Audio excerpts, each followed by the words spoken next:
ஈரோடு மாவட்டம் அந்தியூர் அடுத்துள்ள கர்நாடக எல்லைப் பகுதியில் பர்கூர் மலைப்பகுதி உள்ளது. அந்தியூர் அதன் சுற்றுவட்டார பகுதிகளில் நேற்று இரவு விடிய விடிய கனமழை வெளுத்து வாங்கியது. பர்கூர் மலைப்பகுதி அருகே உள்ள வரட்டுப்பள்ளம் அணை நீர்பிடிப்பு பகுதியில் நேற்று நள்ளிரவு 68 மில்லிமீட்டர் மழை பதிவாகியுள்ளது.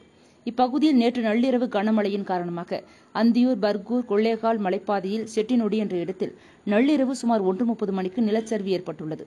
மேலும் மலைப்பாதை முழுவதும் 10க்கும் மேற்பட்ட பல்வேறு இடங்களில் சிறிய சிறிய நிலச்சரிவுகள் ஏற்பட்டு சாலை முழுவதும் கற்கள் குவியலாக கிடக்கின்றன.